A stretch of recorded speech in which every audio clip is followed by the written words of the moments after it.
Okay, can everyone please take their seats? Excellencies, lords, ladies and gentlemen, welcome to the 20th annual Chief of the Defense Staff Lecture at RUSI. And it's also the second with General Sir Nick Carter in his role as CDS. Apologies for my cough drop in here, but I'm trying to... but anyway, as most of you know, this event is really a highlight of the UK Defense and Security calendar, and of course for RUSI as well, it is one of our highlights for the year.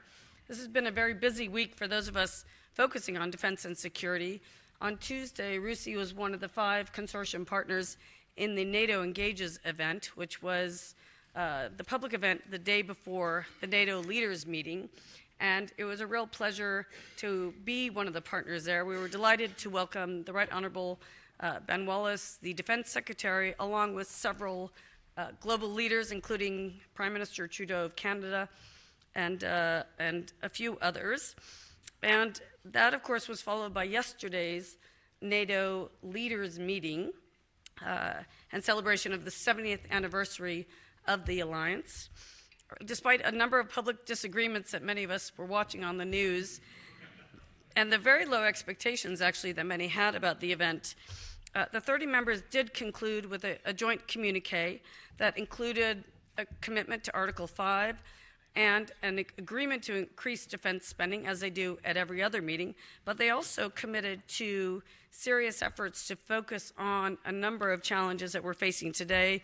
That includes China, cybersecurity, critical national infrastructure, including 5G, and yes, they even focus on Russia.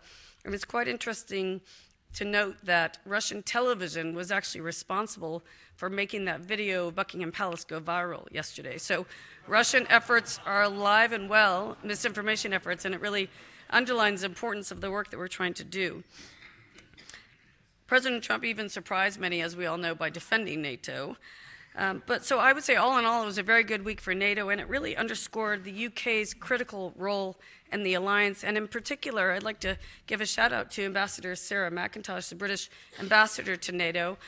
She really played an important role, and she plays an important role in Brussels. And many other NATO ambassadors have actually told me that she is the most important and critical ambassador there. So we're really pleased to have her on our advisory board. But of course, I also have to give credit to CDS as well, and his leadership of this country's armed forces. And we are very fortunate that we're going to hear more from you tonight, sir, about your vision for confronting the threats, many of the threats that were mentioned in the NATO communique. So tonight's CDS lecture, for us, is the perfect bookend to a very busy week on defense and security. Before I hand it over to Lord Haig, our chairman, who will be chairing tonight's event, I just want to make a few administrative points about tonight. First, we will have CDS's lecture, or his prepared remarks, and then there will be a short Q&A period, followed by our annual award ceremony, where we present the prize for the Trench Gascoigne Awards for the original writing on defense and security. And General Sir Nick Carter and Lord Haig have both kindly agreed to stay and present the awards to this year's winners. After the lecture, we would like all of you to join us upstairs for our annual Christmas party.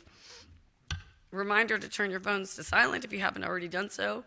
And in the event of an emergency, RUSI staff will lead you to the nearest exit. So it's now a great pleasure to hand the microphone over to Lord Haig. Thank you.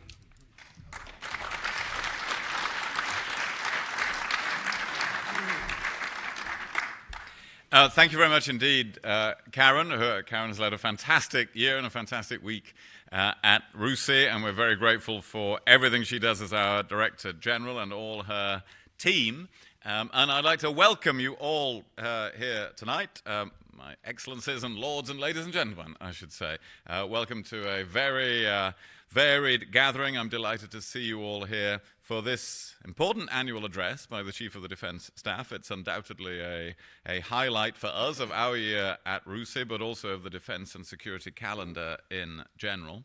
And it seems particularly fitting in this week of the NATO summit that this year we also extend a special welcome to quite a lot of people in this audience who are senior representatives of the UK's closest allies around the world. And as a former Foreign Secretary, I know just how close our security relations, our security friendships are with such nations, how fundamental they are to our national security, despite mostly being out of public sight, unreported but unfailing friendships. And we thank you all for that. Even our American friends who are here tonight who've just been celebrating Thanksgiving and getting rid of us all that time ago. We thank you for your great alliance and friendship.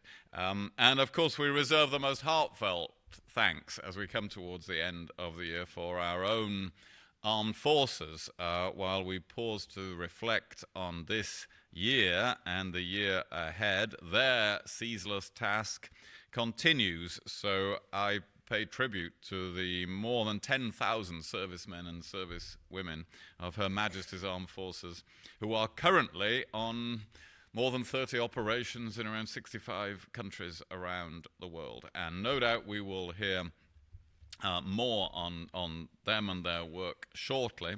But to my mind, in 2019, we have seen the real breadth of their service and contribution from the continuous at-sea deterrent crews patrolling somewhere out there below the waves, to the soldiers and air crews supporting communities on our own mainland, whether it's the quick reaction alerts typhoons crews scrambling to protect our airspace, or the contribution of the Army to tasks as varied as defending Gatwick Airport against drones and keeping holidaymakers moving, to maintaining a long-standing contribution to security in Iraq, Afghanistan, the Baltics, and many other locations overseas, while remaining on standby to respond at a moment's notice on the streets of London and across the UK. So at RUSI, as we come to the end of the year, we say thank you to all those in uniform for everything that you do to ensure the peace and security of this country, and to the families and communities in it, and to the support and for the support and sacrifices made. And someone who knows more than most about service and sacrifice is, of course, General Sir Nick Carter, the Chief of the Defence Staff, our speaker this evening. You will know his detailed biography, or you'll be able to read it, but he joined the Army in the 1970s when he was just 18 years old. He was commissioned into the infantry in the Royal Green Jackets. Early in his career, he served in Germany, Northern Ireland, Cyprus, Bosnia, Kosovo, before repeated tours of Iraq and Afghanistan in the highest levels of command. I first met him as he was issuing orders with a map spread before him in a bunker in Helmand, and that vision has always stayed in my mind of him at work. So he has seen and done a great deal in circumstances very challenging, and had many challenging senior appointments here at home, having been first charged with redesigning the British Army and then taking charge of its implementation on appointment as Chief of the General Staff. And he assumed his current appointment as Chief of the Defence Staff in June 2018. And it's in that role in which he speaks to us tonight. His speech is on the record, and he's also agreed that the questions and discussion afterwards will be on the record. But given that the United Kingdom is, as you might have noticed, in a general election campaign at the moment, it would be appropriate for questions to be about the matters on which he has spoken, rather than on any other matters on which you might wish to invite his opinions. And in this pre-election period, points of a partisan political nature will not be appropriate this evening. And having served in the House of Commons with Speaker Bercow, I will have no problem ruling them out of order. On that note of what might be wonderful relief from the general election campaign for many people here, I would like to invite General Sir Nick Carter to address us. Thank you very much.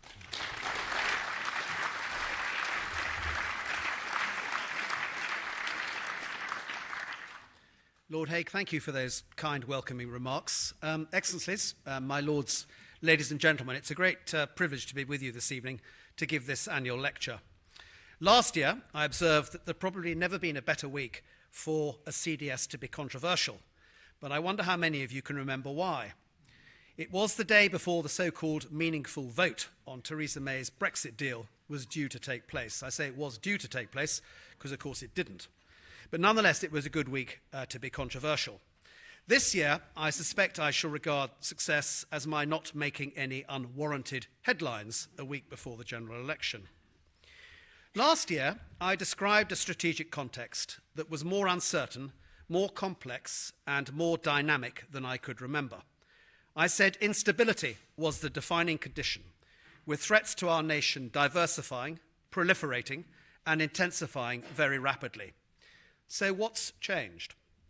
If anything, events over the last 12 months suggest the context has become even less stable, and the multilateral system that has assured our security, stability, and prosperity for several generations continues to be undermined by assertive, authoritarian regimes who behave as if their historic right of entitlement is being denied to them. As I put it last year, we have returned to an era of great power competition, even constant conflict, reminiscent perhaps of the first decade of the last century. In terms of our immediate interests, Russian activity in the North Atlantic and in SACEUR's area of operations more widely is at a post-Cold War high. Another page has been turned in Syria with Turkey's Operation Peace Spring in September. Iraq's government is fragile after several months of public disorder, and there is public disquiet in Lebanon. Freedom of navigation in the Persian Gulf is being challenged. Yemen remains in conflict. Libya is increasingly a proxy war. The security in the Sahel and West Africa continues to decline. The outcome of September's Afghan election remains undecided, which will impact the peace process. And tensions in Kashmir have not diminished. I could go on, but worryingly, I think, the trends are not positive. For example, the number of non-international armed conflicts, i.e. those in which the provisions of the Geneva Convention are limited, are rising. According to the ICRC's legal classification, the number has increased from fewer than 30 to more than 70 in the last few years. Daesh and the extremist idea it represents has absolutely not been defeated. Indeed, the threat from terrorism has proliferated, as was sadly demonstrated once again in last Friday's attack at London Bridge. And the conditions in parts of the world are not conducive to reducing the growth of extremism. For example, the IMF and the Brenthurst Foundation state that 62% of the population of sub-Saharan Africa is under the age of 25. By 2030, the population will be around 1.65 million, and by 2050, it will have doubled from today's levels to around 2.1 billion, with some 900 million living in cities. Poor governance, conflict, parlous economic growth, and climate change suggest that population displacement and migration will increase significantly from the relatively small numbers we've seen so far.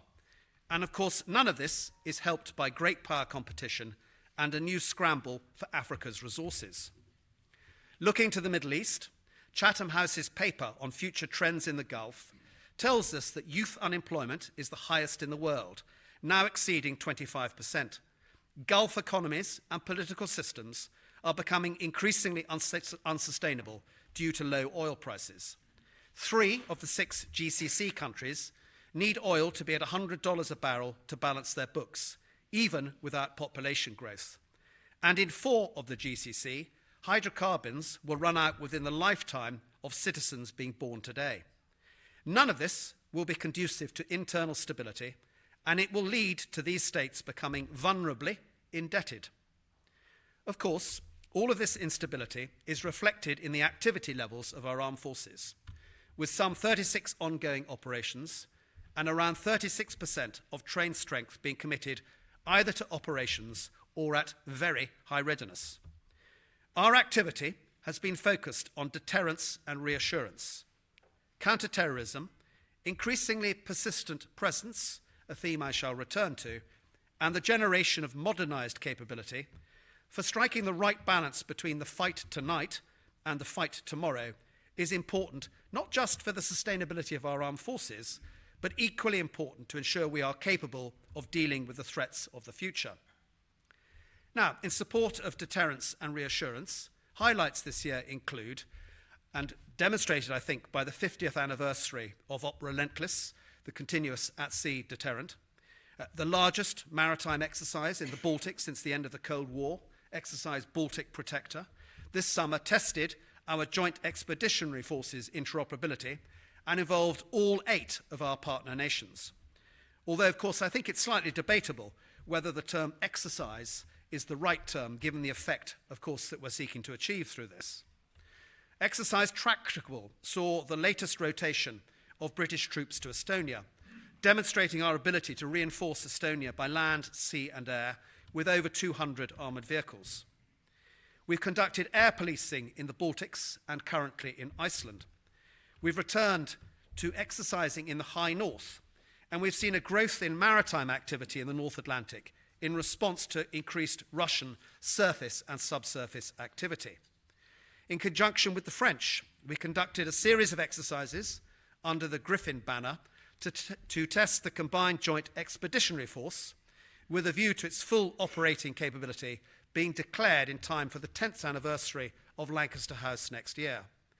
And it was notable that the final brigade was withdrawn from Germany this summer, ending nearly 75 years of forward basing on the continent.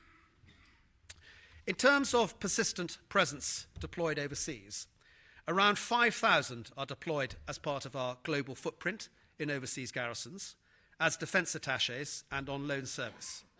Around 5,000 are deployed on operations in the Gulf, and that number goes up and down depending on the threat, with the UN in support of the French in the Sahel and on enhanced forward presence in Estonia. And deployments have taken place to more than 60 countries this year, and we will have conducted over 600 capacity building tasks. As we modernise our capability, HMS Queen Elizabeth has been conducting trials and integration of the carrier Air Group on the eastern seaboard of the United States. This was the first operation as a formed task group with UK escorts, support ships and submarines, and is a key step en route to carrier strike initial certification at the end of next year.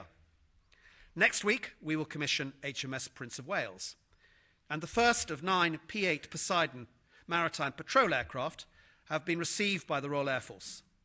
In the land domain, it's excellent news that after a very long journey, the Army will start to see the first versions of the UK Boxer mechanised infantry vehicle begin to enter service in 2021.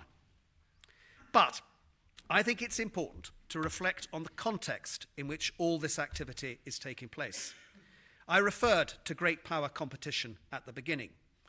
The challenge for us in the West is that the character of that competition, being conducted by authoritarian opponents, is attacking our way of life and our freedom in a manner that is remarkably difficult to defeat without undermining the very freedoms we seek to protect. There is a growing academic consensus that the idea of political warfare has returned. This is a strategy that is designed to undermine cohesion, erode economic, political and social resilience, and challenge our strategic position in key regions of the world. The pervasiveness of information and the pace of technological change are transforming the character of warfare and providing new ways to execute this form of authoritarian political warfare, including information operations, espionage, assassinations, cyber, the theft of intellectual property, economic inducement, the utilization of proxies and deniable paramilitary forces, old-fashioned military coercion, utilizing much improved conventional capability, and of course lawfare, all of which is backed up by clever propaganda and fake news to help justify these actions. Now, I think our own media has a really important role to play in setting up a well-informed public debate, as well as protecting our democracy. And I hope we can avoid unfounded speculation, as we've seen in the last 2 editions of a certain Sunday paper, where I learned that myself and the CGS were at daggers drawn over the future shape and size of the army, with reductions under 65,000 being contemplated. I learned we were mothballing one of our aircraft carriers, and that my tenure was about to expire. Whether this is fantasy journalism, wishful thinking, or fake news from one of our authoritarian opponents, I leave it to you to judge. But returning to political warfare, as Edward Lucas puts it in his commentary on this, strategic culture in the West is characterized by a sharp distinction between peace and war, with little scope for active conflict in between. In this Western conception, there is scope for debates, disputes, demands, tensions, and major geostrategic contests, without compromising the fundamentals of peace. All take place without compromising the fundamentals of peace. War only occurs when formal or informal armed forces engage each other using kinetic force.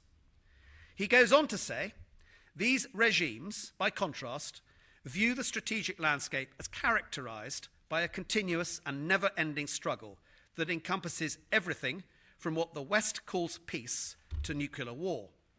When they consider conflict along this spectrum, the primary change from one end to the other is the relative weighting that is given to non-military and military instruments. These regimes believe that they are already engaged in an intense form of warfare, but it is political conflict and not kinetic warfare. Their primary operational focus is on employing a range of mainly non-military instruments in non-traditional ways below the threshold of large-scale conventional military operations to achieve strategic gains. This form of warfare, perhaps, turns the Clausewitzian dictum that war is an extension of politics upside down. Political warfare is war by other means. The risk with all this is unwarranted escalation, leading to miscalculation. And the Syrian conflict is a case in point. The Carter Center counted over 1,000 armed groups fighting in Syria at the beginning, including numerous foreign and domestic factions, the Syrian Armed Forces and its allies, the Free Syrian Army and its allies, the Syrian Democratic Forces, Daesh or ISIS, foreign influence including Russia, and for that matter, Russian mercenaries from the Wagner Group, Iran, Lebanese Hezbollah, Turkey, Saudi Arabia, Qatar, the US-led coalition, Israel, and of course the Netherlands. Now, these different actors all have very different agendas. And of course, this suggests that this is a tinderbox that could very easily ignite into a wider conflagration. All this requires a strategic response that integrates all of the levers of national power, a fusion approach that brings coherence and consistency to our UK strategy. Now, both major parties in this campaign have said that they intend to have a strategic defence and security review. And in theory, 2020 would be the next moment for an SDSR in the current quinquennial cycle.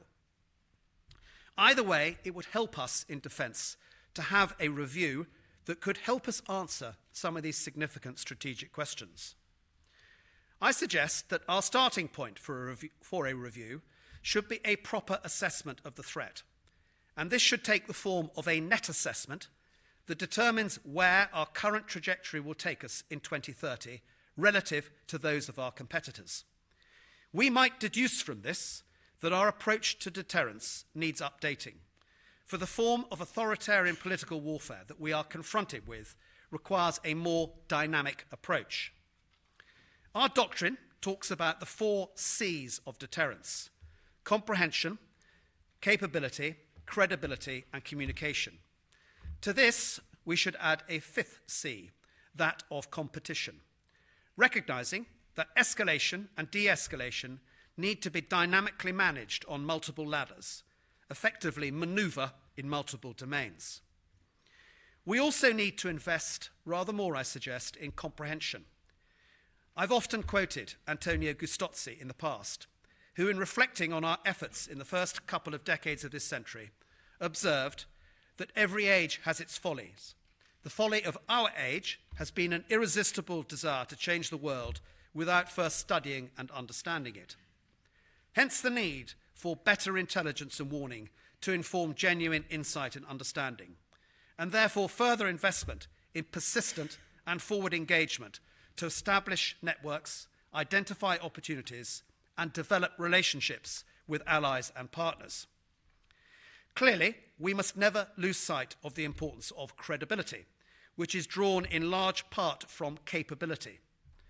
But beyond it, I think we should double down on our many strengths.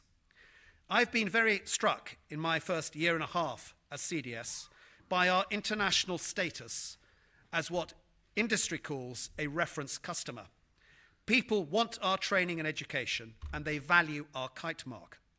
Whether it is brands like Sandhurst, our staff college, or the Royal College of Defence Studies, it is remarkable how many alumni around the world have become leaders or chiefs of their forces and who regard their experience at our institutions as defining.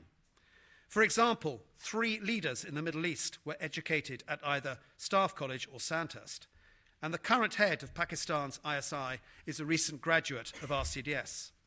And the trend continues. At this December's Sandhurst Sovereign Parade, the sons of the Emir of Qatar and the Agong of Malaysia will be commissioned. The Navy's Flag Officer Sea Training is the undeclared centre of NATO interoperability and maritime standards, with some 13 nations dependent on it for high-end training. Every year, around 40 air chiefs from around the world will attend the Royal International Air Tattoo and the preceding Air Chiefs Conference, and over 80 countries send their students on our Air Force's courses. These are brands that provide us with global leverage and thought leadership, and they are, to coin a recent phrase, oven ready for export. Indeed, we have a team in Jamaica at the moment looking to help the Jamaicans create an officer academy for the Caribbean as a whole. But we also provide world-leading training and capacity building, whether it is specialised infantry providing training, advice, assistance, and even accompanying African battalions on UN and AU missions, or the GCC Chiefs of Defence coming annually to London to discuss capability development. We have remarkable people who are wanted the world over. A defence review would, of course, confirm the importance of NATO.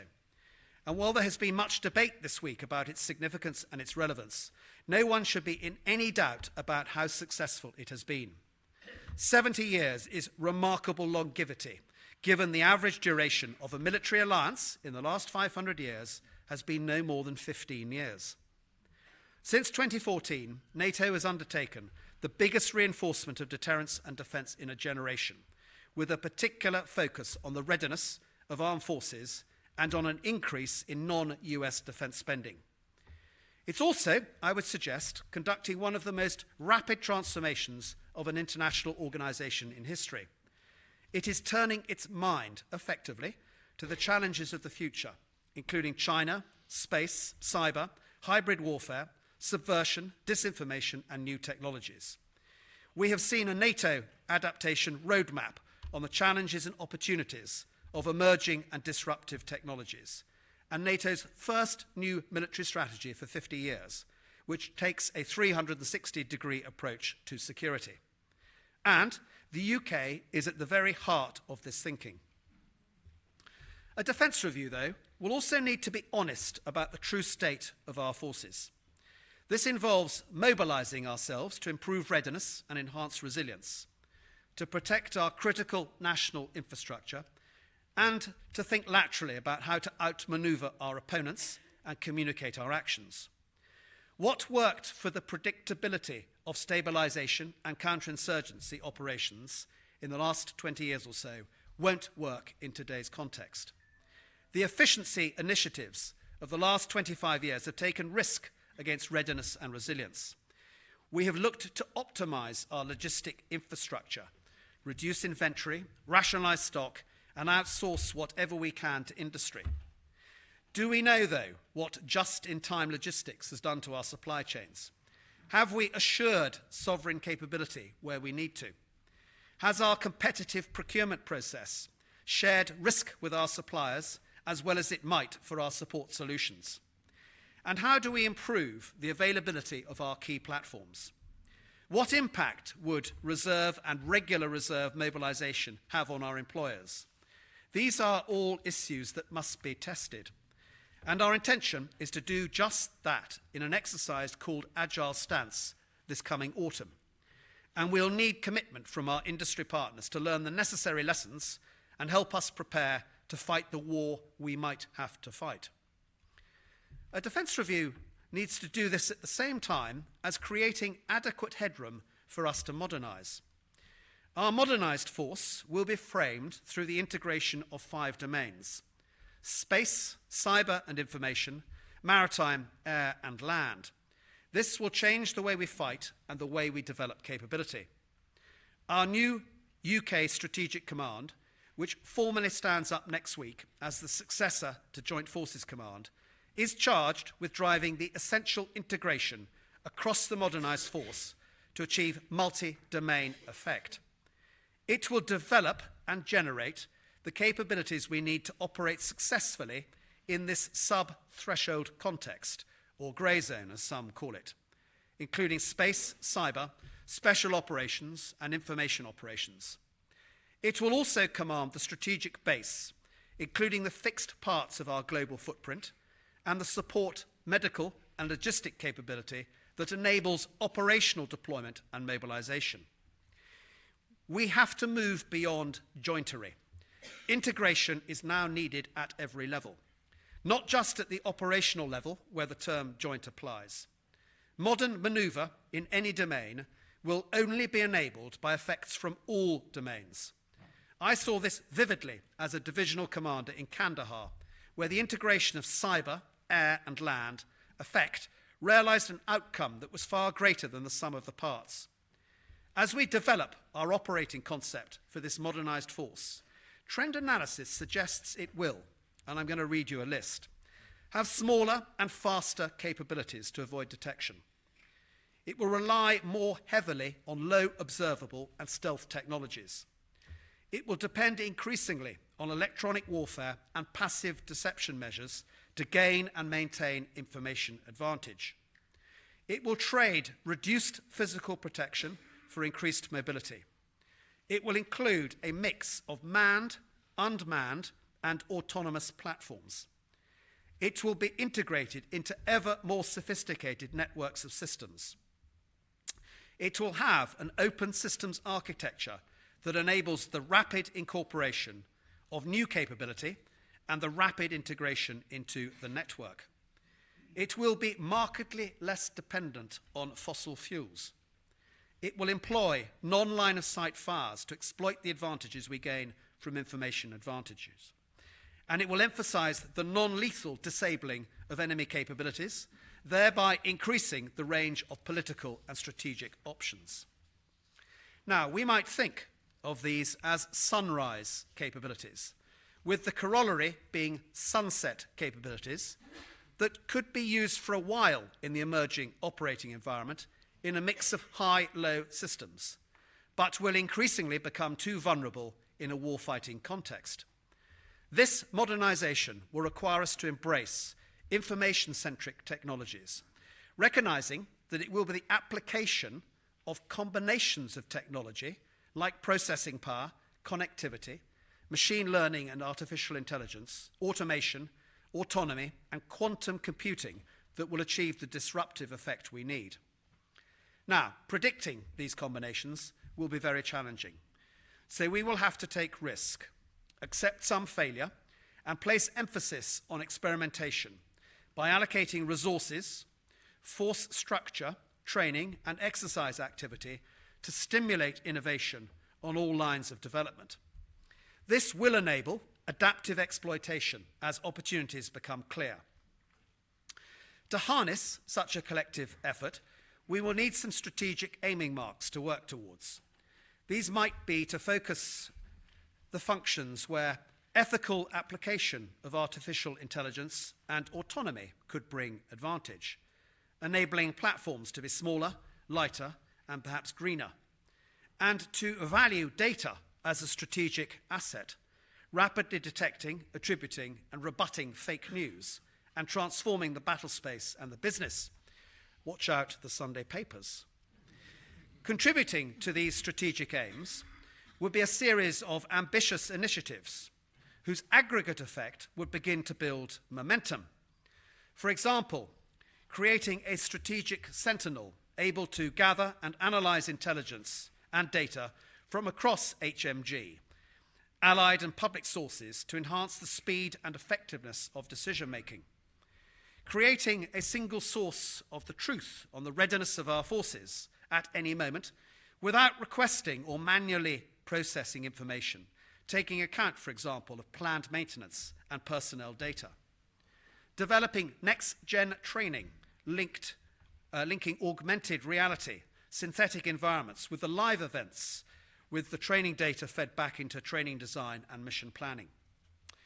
And of course, it is salutary to be reminded, as Rand did some 15 years ago, that hardly any of the great military inventions of the last century emerged directly from a military requirement.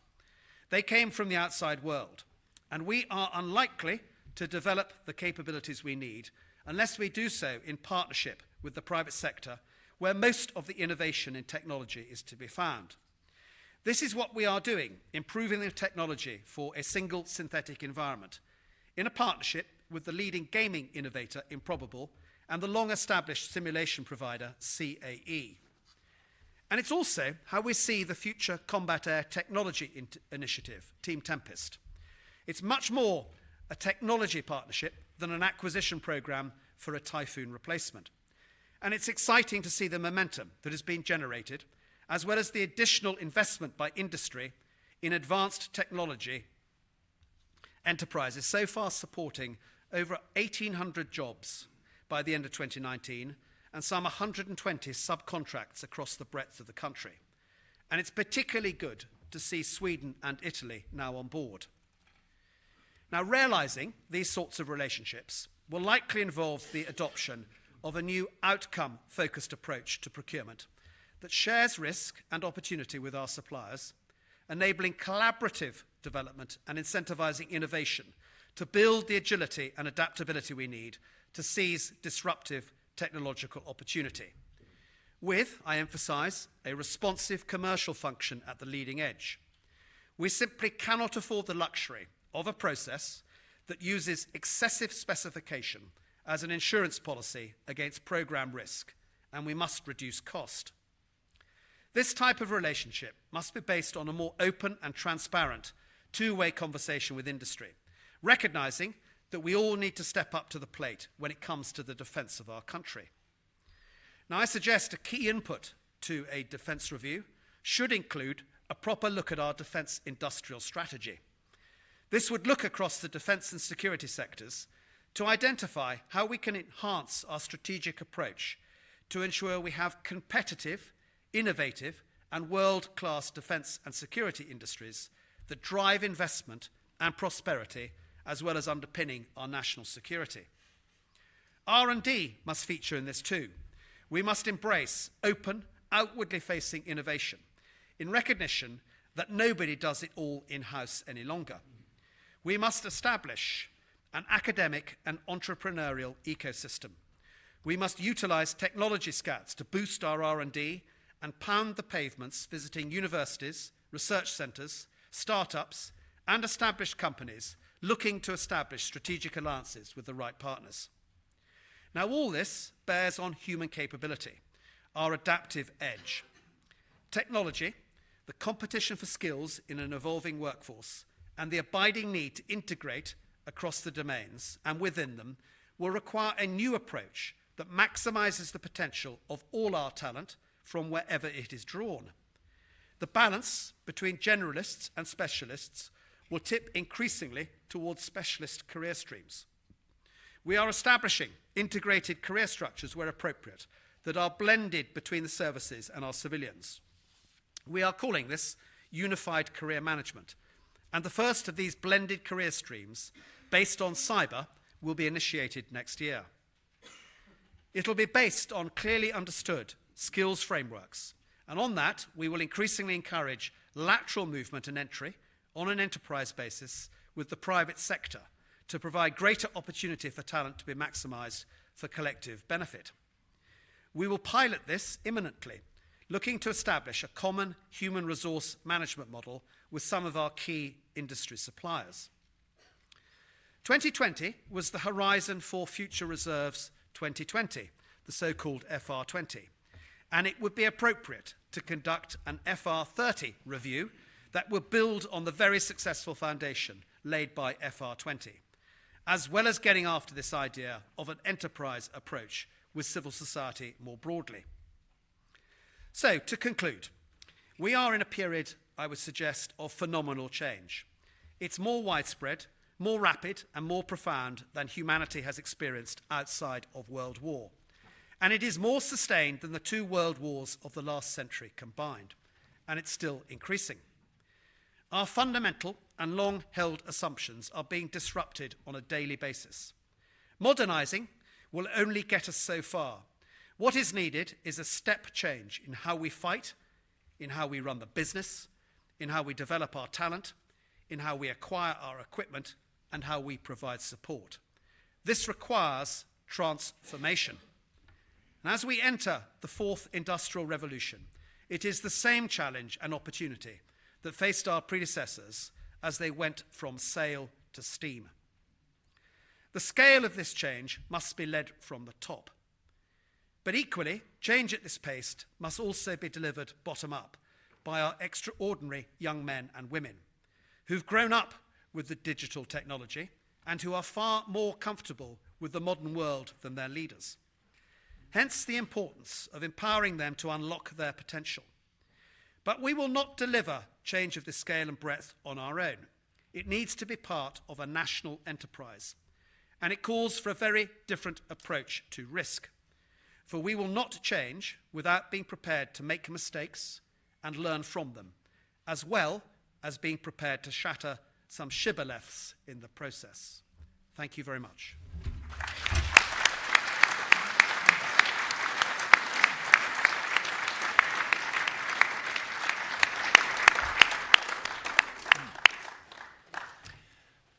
Well, CDS, you've given us a lot to think about there.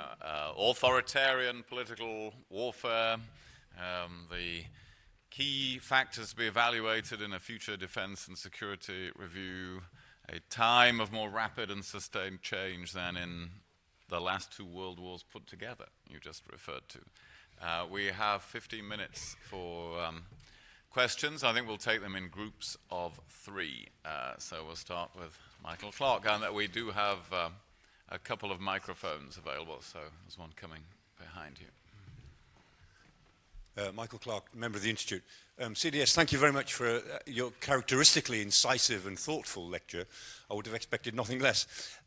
You talked about the sunrise technologies, and the recapitalisation of the Army has been the last of the Air Force and the Navy have recapitalised. The Army is doing it later. By the mid-20s, we'll have the force structure that we thought about in 2010. And it's taken quite a long time. It sounds as if you're trying to get half a generation ahead technologically. So from the mid-20s, is that true? Would you like to comment on that? And if so, does that suggest either quite a lot more resources or a more fundamental shift of resource? I got a sense at the very end that you might have been hinting at a much more fundamental shift of resource from within the present envelope. Okay, let's take another couple, and like Michael, say who you are when you ask your questions. So yes, over there, so in the the 3rd row from the back. There, yes.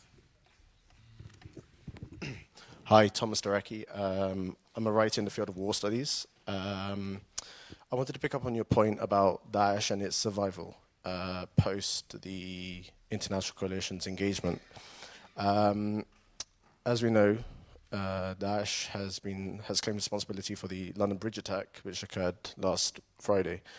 Do you feel now more than ever that Western powers need to engage more with hard power, in tandem with soft power, against the authoritarian regimes in the region, in the Middle East and North Africa, in order to sever Daesh's survivability aspects?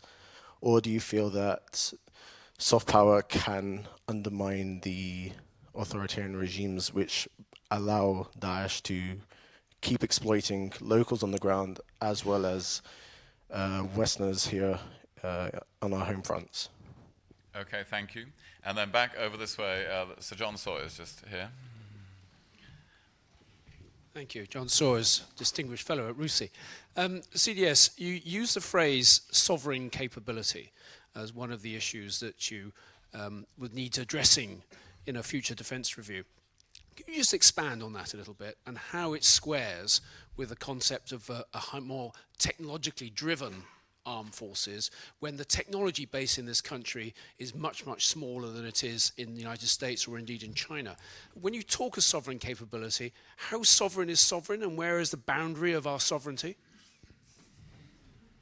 Right, so are we going half a generation ahead? Daesh and soft power, sovereign power and technology? Let's start with Daesh, and then we'll come back to Michael's question. I think the point about Daesh, and what I'm talking about when you have to defeat an idea, is you also have to get after the causes of it. And of course, as I'm sure you know, the causes tend to be a lack of education, a lack of opportunity, and a sense of being excluded.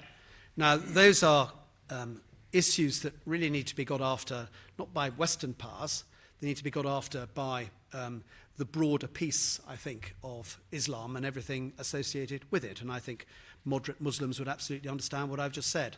Now, of course, the economies of those countries in which the phenomenon flourishes need to be helped with as well. And that's where I think if you see the way Daesh is expanding in Africa, much of that is associated with poor governance. And whether or not those countries that are struggling with poor governance can manage it on their own, I think is a question for all of us. And that's why I illustrated in my talk the extent to which Africa is evolving in the way it is. Because I sense the time is coming where we do need to have a genuinely strategic approach to how we help those countries with their governance, which will get after some of the causes for the resurgence or the growth of the idea behind Daesh. And I think that's a much more important way of looking at it than the notion of Western hard power. Now, of course, you do still nonetheless have to pursue those who might wish to damage your country and get after them. But it needs to be done in tandem with a more strategic approach that fixes the problem at the cause of the problem and not just at the symptom of the problem. And then picking up on Michael's question on half a generation, as you know just as well as I, the problem with the defence programme, much of it is probably fixed for 10 years and maybe even for longer when we're dealing with things like the nuclear deterrent. And your flexibility doesn't really start to materialise, certainly before year 5 at the earliest. But I think we have, with the team of chiefs of staff that we now have in place, an appetite to see where we can genuinely take risk in the first 5 years in order increasingly to take the opportunities that arise through doing that. Now, that means that we'll need to get after some of the shibboleths that I referred to in the last sentence of my speech, and those are flexibilities that one probably needs to be able to make these judgments. But with the rapid pace of technological change, unless you're prepared to take some risk, to give yourself the headroom to be able to develop at the pace we need to, you will always be a step behind. And I think we've reached that point where we simply can't afford to use the processes that we've all grown up with in the way that we're using them. It has to change. And then picking up on John Sawyer's point, I think what I'm fundamentally talking about when I use sovereign capability, I was really talking about the supply chain. Because, of course, we don't necessarily know, and most Western armed forces would say the same, quite where your second and third order suppliers are and necessarily who owns them. And these are the things that in the world I've described of authoritarian political warfare, we need to be much clearer about what we're protecting and what really matters to us. And that's something that a defence industrial strategy would get after, I hope. And it's that where we have to fix it. Then, of course, there are certain things that are so precious to us in terms of our critical national infrastructure, the deterrent being a case in point, which absolutely you would expect to have as much of it as being about sovereign capability as possible. Okay, let's see if we can fit in 2 more groups of 3. Yes, lady over there, and then we're coming over here, and we'll try and fit in some in the middle. Yes, please. Zina Draus, Clevery Lectures.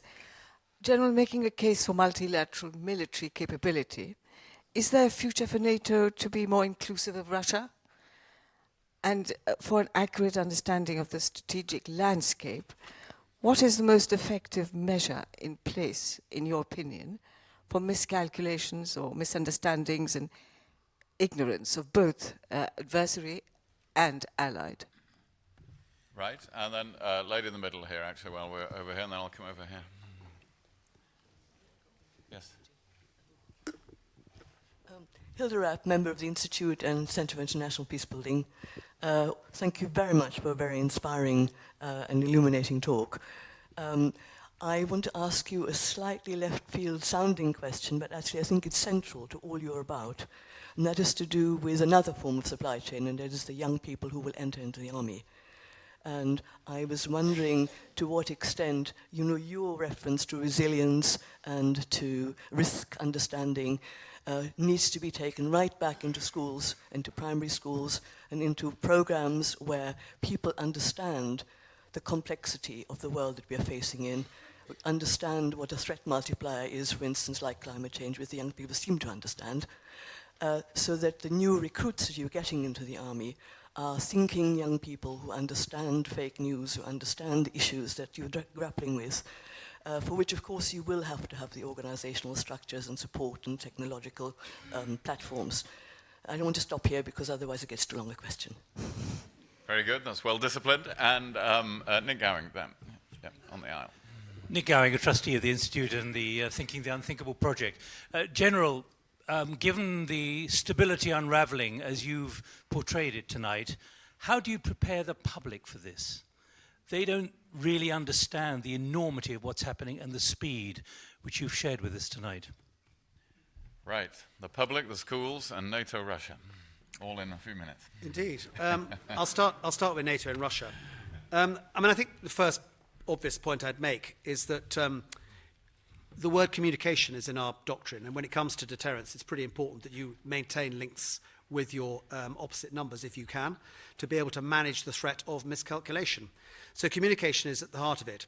But I also think we need to recognise that we've got some major challenges when it comes to the way in which we regulate some of these new weapons that are available to us and how we manage the demands and challenges that come with them, because not many of them have the same diplomatic instruments that we all grew up with, which managed arms control in the broadest sense.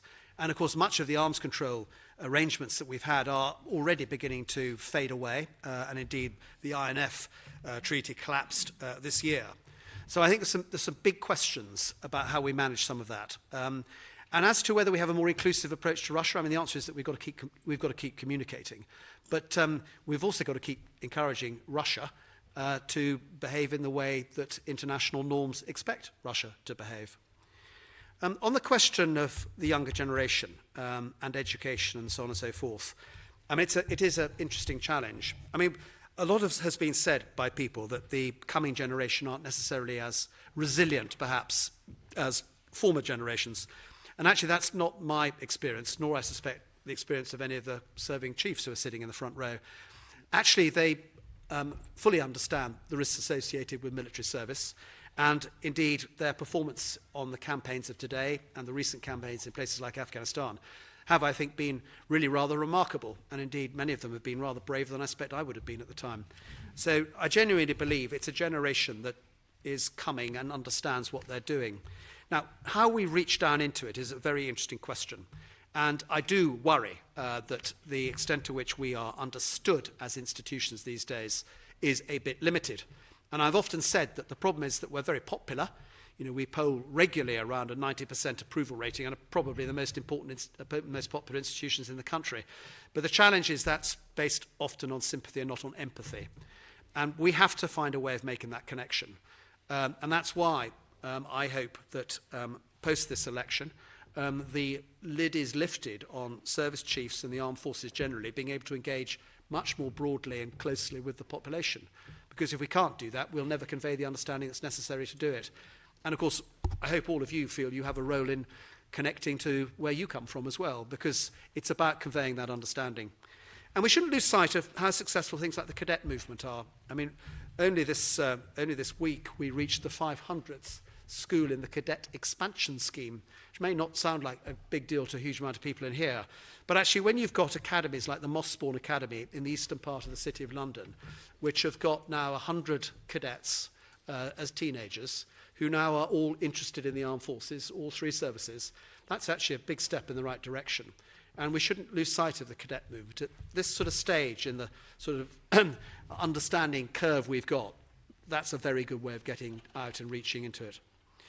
And in a way that plays, I think, Nick, to your last question about public perception. We have to find the ways of connecting. And of course it's challenging because people get their information a very different way to the way our generation got their information. You know, you don't need to write a lot on Twitter, but the reality of trying to explain the sort of thing that I've been talking about tonight is very challenging. And I don't have a simple answer to it. But I do expect that the people who are best at engaging with the people we want to engage with are our sailors, our marines, our soldiers, and our airmen and women, because actually they're our force multiplier when it comes to recruiting and making that connection to society, because they're all very remarkable people, and they're far better at explaining than I am. I think we've got time for one more group of three questions. So, and in no way can I fit everybody in, but so Kevin Tebbit over there. Thank you. Kevin Tebbit, also of this institute. I'm not sure if it's, yes. It's a reformulation really of John Saw's question. It's more about not the supply chain in terms of the relationship with industry, but the frontline stuff. In the past, governments had the resources to determine what was used as an offensive weapon. Today, very big international corporations have that power. Billions of dollars with very sophisticated machine learning and augmented intelligence. On the other side, of course, China and competitor countries can still control those capabilities from the state. We cannot in the West. So I would only really ask whether in your look at defense industry and industrial capabilities outside defense, you bear in mind the fact that these are very vast multinational corporations in the West with massive spending and innovative power. And how will we get our arms in some way around their cooperation when it's not national? Right, and then we'll bring in the media. Is that Deborah Haynes? Yes, there we are. Thank you. Deborah Haynes from Sky. You talked about Afghanistan. President Trump has said that peace talks are now back on. What do you think about that? Do you think there are chances of success with this round of peace talks? Do you think that any peace talks are going to have to include, you're shaking your head. Well, no, I don't think I can go there, sadly. Yeah. I think that he's answering questions about what he talked about in the... He talked about Afghanistan. I think we won't ask the CDS to go into that today. So, lady over here. Thank you. Larissa Brown from the Daily Mail. You talked about Turkey's operation in Syria, and I'm just wondering if you think that how that's impacted on Britain's fight against Islamic State, and just also on Turkey's use of ISIS-linked proxies. If you've got any views on that, thank you. Can't go there either, really. Yeah, in this particular period, these are difficult issues to ask the CDS about. We'll take one other question. So, yeah, right at the back. Peter Roberts from RUSI. General, you talked about everything in your speech, but I just wondered if you had a message to those soldiers, sailors, and aviators and Marines for the next year, given the ambitious program of modernisation and mobilisation transformation, what would it be? So, CDO, we've only got 2 minutes left anyway, but you can select what you wish to answer. Thank you. No, well, I mean, all I can really do is to violently agree with what Kevin Tebbit said. Having seen the sort of evolving terms of reference for what could become a defence industry review, you should be in no doubt and you should be reassured that it absolutely will tackle that particular problem amongst many other problems associated with it. And Peter, in terms of your great question, I mean, the answer to our armed forces, who, of course, whose horizon, generally speaking, is probably only the next 3 to 6 months and maybe a year, is, expect a very complex and dynamic set of circumstances and be ready for the unexpected. Sorry. Well, CDS, first of all, thank you very much indeed for a very frank, forthright, fascinating lecture. I think that will be the kind of lecture which it is important to read and study afterwards, as well as one that we found stimulating to listen to at the time, because there were many crucial thoughts there about the future shape of warfare, about a rapidly changing situation. And so we are immensely grateful to you in a very busy week for coming to deliver it to us tonight. So round of applause for the CDS.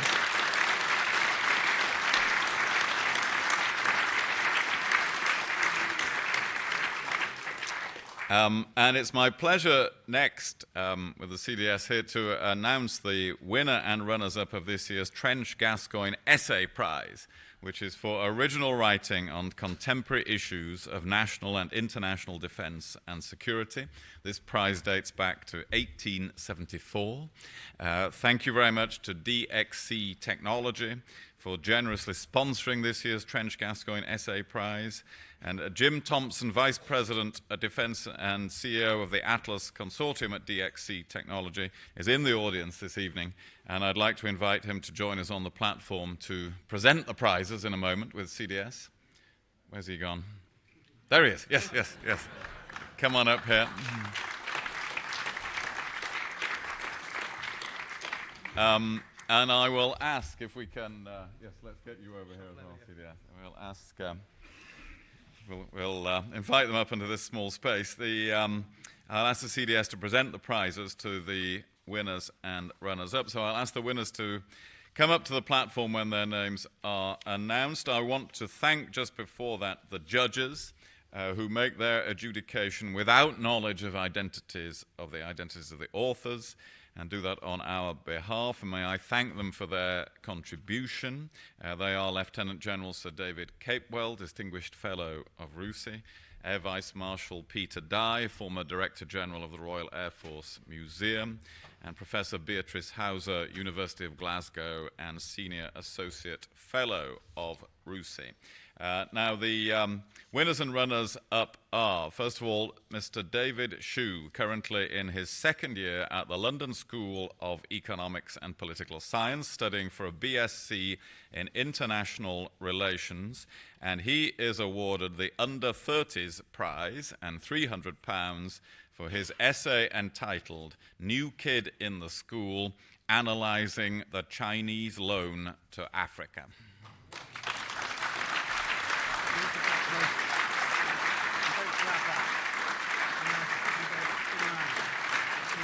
Yes, exactly.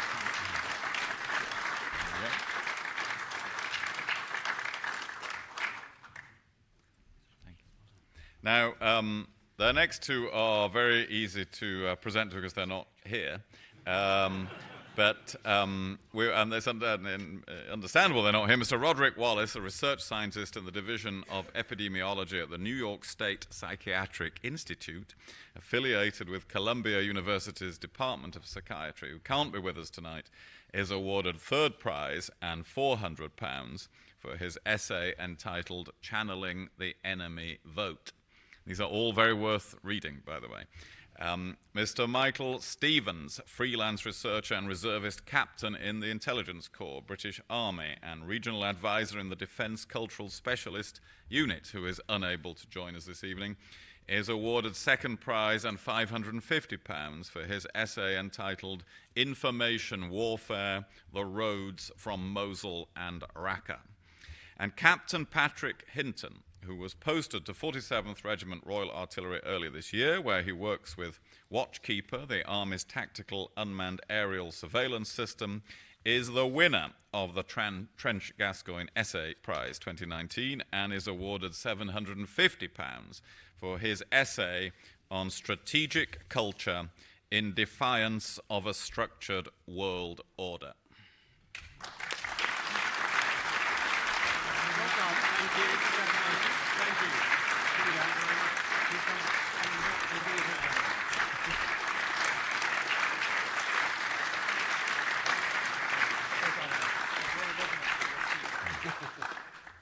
So, thank you very much for presenting those prizes. Congratulations again to the winners and runners-up. I'd like to thank all the RUSI staff for organizing and hosting this evening, as well as all the work they've done over the past year. It's been an extraordinarily busy but successful year for the Royal United Services Institute. And thank you very much for all your support, for your attendance this evening. And drinks are available in the library and the reading room upstairs. Thank you for attending. Well, thank you so much.